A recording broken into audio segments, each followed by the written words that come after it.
living in a healthy way. And what does that include? Well, that includes living with yourself in peace.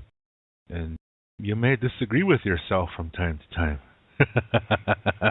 I know that sounds funny, but when you're presented with the situation and your heart wants you to go one way and your mind wants you to go another way, that's what I mean. And a lot of people, they'll say, well, we got to do things with our hearts. We have to live our lives using our hearts. If you just use your heart, things may appear to be working for a while. But then you're going to see that it doesn't remain like that.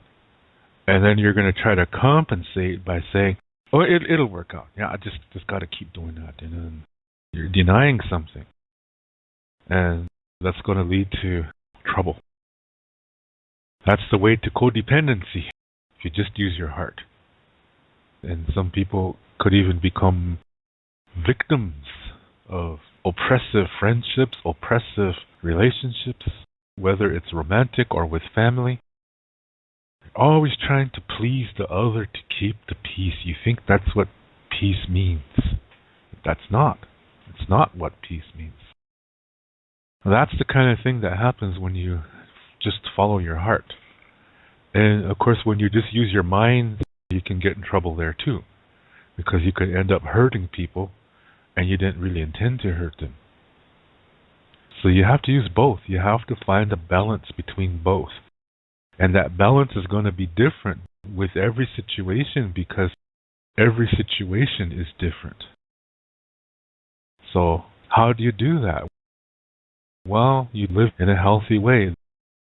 Then you look at the situation, you examine the heck out of it, and then you see what can be done. And don't be surprised if there appears to be more than one solution, because sometimes that happens too. So then you have to really weigh it out. Yeah, you really have to weigh it out and say, okay, if we go this way, we're going to lack this, but if we go that other way, we're going to lack this other thing. When something is like that, you still use both your mind and your heart together. And there might not be a correct way. You might just have to just do something and then see what happens and then make the best out of the results. Where we put unnecessary stress upon ourselves was when we say, what is the right thing to do? When you're given a situation, that same situation might mean something different to two different people. So if I'm presented with a situation and one of my friends is also facing the same situation, what I choose to do may work for me, but if that person makes the same choice, it may not work for that person. Because we all have our own individual vision, our own path. And so what works for one may not work for the other, and vice versa. So you have to do what you think is right for you. There is no handbook. You write it for you. And so to do the best job that you can, that's going to require healthy living, living in a healthy way. That's how you find the balance. It's not going to always be the same. So you have to really be in the present moment, in the here and now.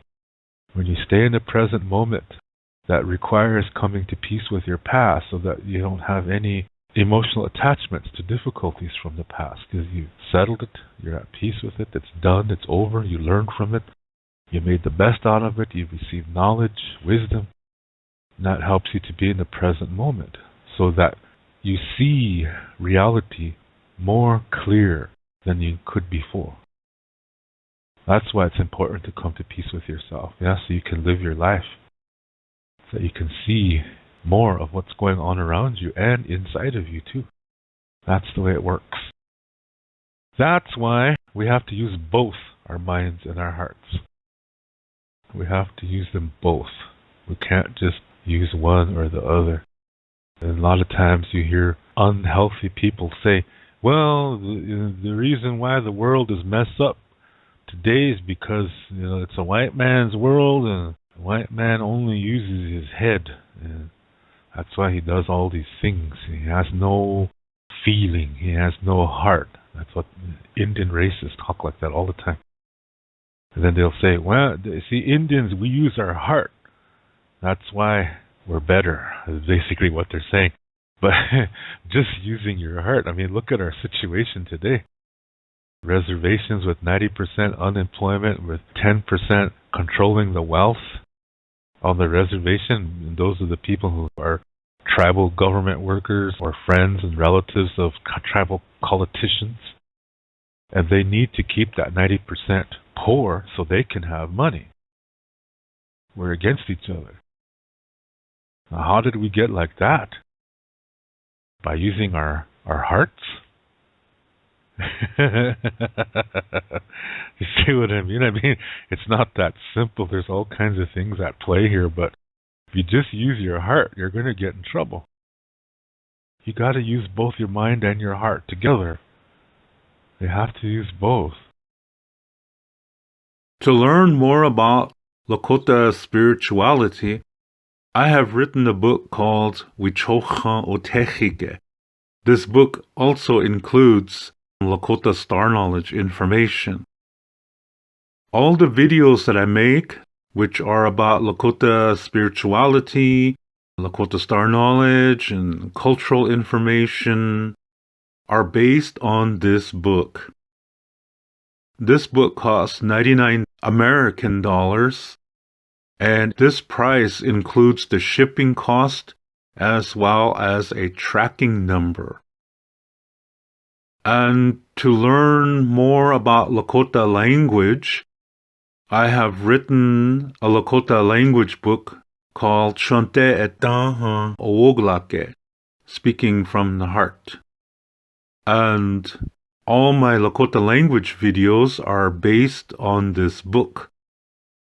This book cost $119 American dollars, and this price includes the shipping cost as well as a tracking number. I also teach online, and I give spiritual consultations as well. If you are interested in any of my services and products, you can send payment via PayPal to my email address, which is hehaka7@yahoo.com. That's HEHAKA, the number 7@yahoo.com. And also include your shipping address and your email address when you send your payment. Lila Pilamayelo, thank you very much.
I climbed so many mountains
find you.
His name